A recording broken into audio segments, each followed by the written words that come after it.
갈 것입니다. 오늘 이 시간부터 무기한 단식 농성에 들어가는 이재명 시장의 인사말과 또 이에 대한 주장을 밝혀드리도록 하겠습니다.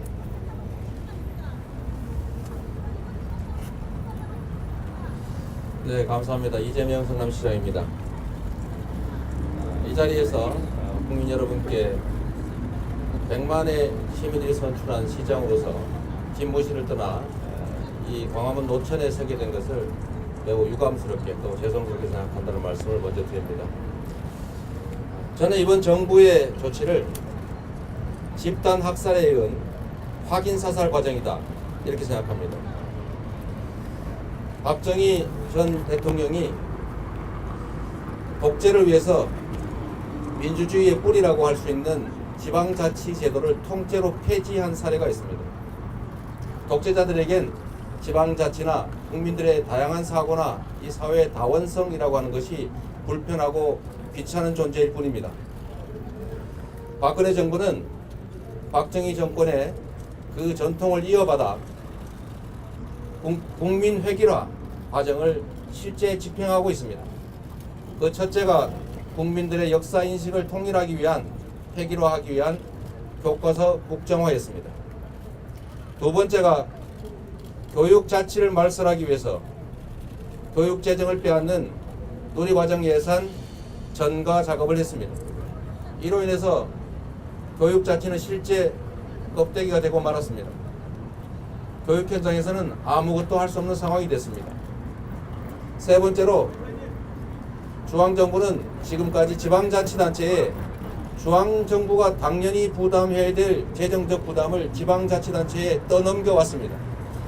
대표적인 것이 기초연금 보육료입니다. 정부가 시작한 사업이고 정부가 부담해야 될 재정인데 이 사업을 시작하자마자 그 재정 부담을 지방자치단체에 떠넘겼습니다.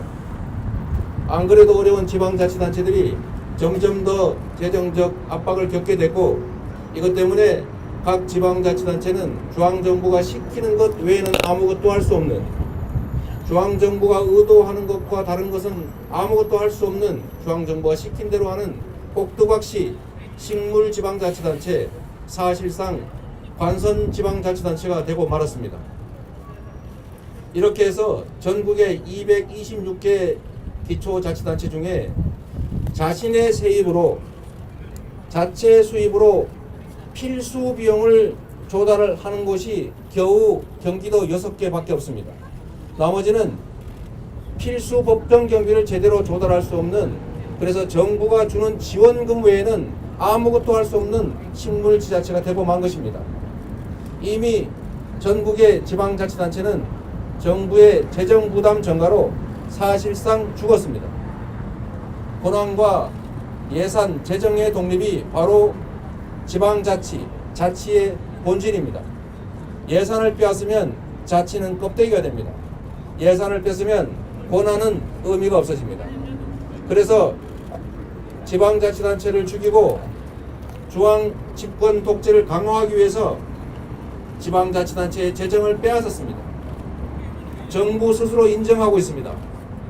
무려 4조 7천억의 지방재정 책임을 전가하였으니 이거를 지방교부세와 지방소비세 증세 합대로 국세에서 이전해 주겠다. 2014년 7월에 정부 스스로 발표한 내용입니다. 정부의 재정 책임 전가로 지방자치단체가 식물 아사 상태에 빠진 것을 정부도 스스로 인정하고 있습니다. 그런데 이런 조치는 이행하지 않고 그나마 그 학살 과정에서 살아남은 경기도 대도시 6개 곳마저 공평함이라는 황당한 논리로 부자 도시라는 프레임으로 국민과 분리시켜서 죽이려고 하고 있습니다. 이번 6개 남아있는 지방자치단체들에게서 당장 내년부터 5천억, 내후년부터 8천억의 재정을 빼앗으면 일반 회계 예산의 10% 내지 15%라고 하는 엄청난 금액을 정부에 빼앗기게 됩니다. 이렇게 되면 이미 보양, 화성, 과천은 정부의 보조금을 받아야만 살 수 있는 교부단체, 정부의 재정에 의존할 수밖에 없는 실질적인 자치가 불가능한 지방자치단체가 됩니다. 나머지 3개 시도 실제로 가용 예산이 거의 제로에 가까워지는 그야말로 괴멸적인 타격을 입게 됩니다. 이거는 공평하게 나누자는 소리로 국민을 속이고 정부의 재정 책임을 지방에 전가하고 지방자치단체끼리 싸움을 시키고 결국은 민주주의의 근간이라고 할 수 있는 지방자치제도를 통째로 없애버리려고 하는 박근혜 정부의 지방자치에 대한 마지막 확인 사살 과정이다. 저는 이렇게 생각합니다. 결코 용납할 수 없습니다. 경기도 6개시의 인구가 500만 명입니다. 전라도, 전부, 강원도를 합친 인구와 같습니다. 충청도, 전부와 강원도를 합친 인구와 맞먹습니다. 거대 인구 500만이 사는 대한민국 인구의 10%가 사는 경기 6개시를 상대로 지방자치제도를 통째로 없애버리려고 하는 박근혜 정권의 이 탄압에 끝까지 맞서 싸우겠습니다. 그것이 우리의 이익을 지키는 것이 아니라 지방자치를 지키고 대한민국의 민주주의를 지켜나가는 것이기 때문입니다. 많이 관심 가져주십시오. 우리가 우리의 이익을 지키기 위해서 이러는 것이 아닙니다. 정부가 전국의 지방자치단체를 알맹이를 다 빼고 껍데기만 남기기로 작정을 했습니다. 재정을 빼앗아서 사실상 비자립단체로 정부의 의도대로 움직이는 꼭두각시 단체로 만들었습니다. 이제 남아있는 6곳을 향해서 집중 사격이 시작되고 있습니다. 국민 여러분이 도와주십시오. 이 나라 민주주의를 지켜주십시오. 감사합니다. 하고 또 지방자치단체들의 좀 다원성 이런 것들이 부담스럽다는 게 아닌가 싶습니다. 그러니까 왜 지방자치단체들이 시키는 거를 다 안 하지? 왜 지방자치단체가 각 지역별로 독자적인 복지 정책을 하고 있을까? 이런 생각을 하고 있는 거죠. 실제 그래서 작년에 전국의 지방자치단체들이 독자적으로 하고 있던 모든 복지 정책 다 취소해라 하는 지시를 했습니다. 그게 이제 우리 박근혜 정부의 지방자치를 보는 시각을 보여주는 거죠. 지방자치는 원래 권한과 예산을 독립해서 사용하면서 해당 지역의 특성에 맞게 그야말로 지역 주민들 스스로 좀 독자적인 모습을 만들어 나가는 걸 하자는 거 아닙니까? 그걸 통해서 선의의 경쟁도 하고 그걸 통해서 국민들의 민주주의에 대한 인식이나 이런 참여도 좀 제고하고 하는 것인데 이렇게 해서 국민들의 시민의식, 민주주의 의식이 높아지는 것 자체를 두려워하는 게 아닌가 이런 생각이 듭니다. 그래서 나온 게 교과서 국정화, 그 다음 단계가 교육 자치를 죽이기 위한 교육 재정 박탈, 그러니까 누리과정 예산 전가, 그 다음 지방자치단체는 끊임없이 해왔던 앞으로는 돈을 뺏고 뒤로는 지원하고 이런 방식으로 전국의 지방자치단체를 거의 식물로 만들었는데 이제 남아서 독자적인 예산권이 있으니까 남아서 정부가 별로 탐탁지 않게 생각하는 복지를 한다든지 또는 우리 수원시장님도 빚을 얼마 갚으셨어요? 3천억을 갚으셨거든요. 여기는 뭐 한 7천억 정도 화성은 갚았는데 빚 갚고 복지 늘리고 증세 안 하고 빚 없는 서민 증세를 한 중앙정부의 본 모습이 드러나는 게 아마 매우 부담스럽지 않았을까 이런 생각이 들어요. 그래서 아예 비교 대상이 되는 지방자치단체를 아예 없애자. 그러니까 제도 자체를 없애는 건 너무 저항이 클 테니까 남들이 보지 않는 사이에 권한을 뺏을 수는 없고 눈에 띄니까 국회를 통해야 되니까 예산을 뺏어서 권한도 행사할 수 없고 정부화 시키는 거 또 이런 건 외에는 아무것도 할 수 없는 지방자치단체를 만들려고 한 거라는 생각이 듭니다. 이거 예를 한번 들어보면 과연 이 정책의 최종 목적이 뭐냐? 지방재정을 늘려주는 데 목적이 있느냐? 경기도에서 5천억을 뺐으면 전국에 200군데쯤에 나눠준들 한 개 자치단체에 한 1, 20억 정도 됩니다. 2, 30억 이런 거 평균적으로 받아서 무슨 살림에 도움이 되겠어요? 그쪽에는 별로 도움도 안 되는 은발의 오줌 누기 대신에 이 수도권 6개 시는 괴멸적인 타격을 입는 거죠. 일반 회계 예산의 10%의 정부의 예를 든다면 정부가 연간 예산이 386조 원이니까 한 40조 원 내년에 당장 없어진다고 생각하고 살림하라 해보시면 할 수 있겠습니까? 지금 내년에 당장 1,000억을 일시에 뺏어버리겠다는 거예요.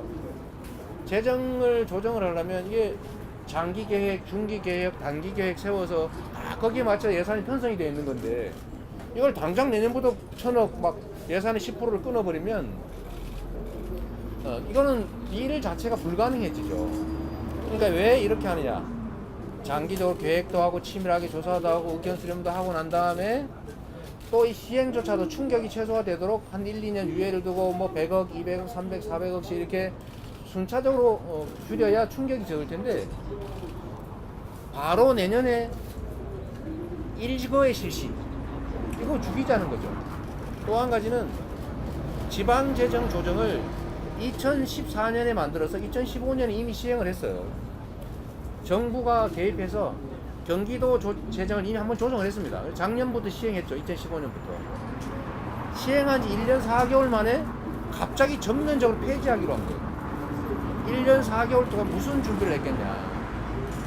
제가 보기에는 재정을 공평하게 하려는 게 아니라 어떻게 하면 경기도 6개 시저 말 안 듣는 지방자치단체 죽이나 이런 연구만 한 것 같아요. 성남시만 예를 한번 들어보면 정부에서 중앙정부가 시키지 않은 복지 신책하는 거 전국 다 취소하라 그러는 거를 성남시 자체 예산으로 하고 지방자치단체가 하는 걸 왜 금지하냐? 못하겠다. 그냥 거부한다 이렇게 발표했거든요. 정부에서 공사업체들 건설업체 어려우니까 지방자치 예산으로 7%씩 더 줘라. 시장 가격보다. 성남시가 거부했습니다. 왜 더 줍니까? 1년에 100억씩 더 줘야 되는데 왜 성남시민 세금 100억으로 건설업자를 도와주냐? 못한다 이렇게 했거든요. 그래서 그것도 실패했죠.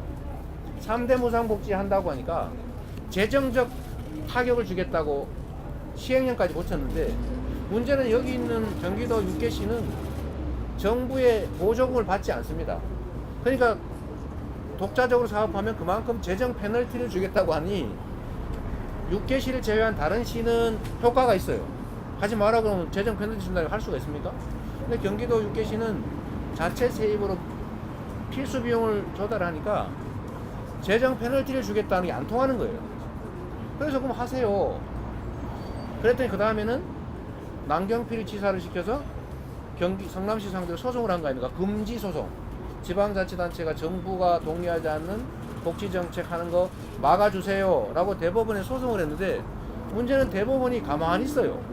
뭐 가처분 신청까지 했는데 이게 지방자치단체가 자체 재원으로 하는 독자적 사업을 왜 막냐. 아마 대법원도 고민하지 않을까 싶어요. 못 막은 거죠. 이러다 보니까 마지막 단계로 그러면 돈을 뺏어버리면 다 해결된다. 이것만 계산하지 않았나 그런 생각이 듭니다. 네, 답변 감사드리고요. 죄송합니다. 한 가지만 더 드릴게요. 우리 김병욱 의원님 이 자리에 같이 하셨는데요. 어쨌든 아직 원 구성도 완성되지 않아서 본격적으로 국정을 논하는 위치는 아닌데 정말로 각 시 합치의 독립인데 독립에 있었으면 핵심이 재정이라고 생각합니다. 지방 재정의 근본을 흔드는 것은 자치화 분권을 하지 않겠다는 뜻이기 때문에 자치화 분권에 더 도움이 되는 그런 법률적 지원 활동을 계속 하려고 하고 있고요.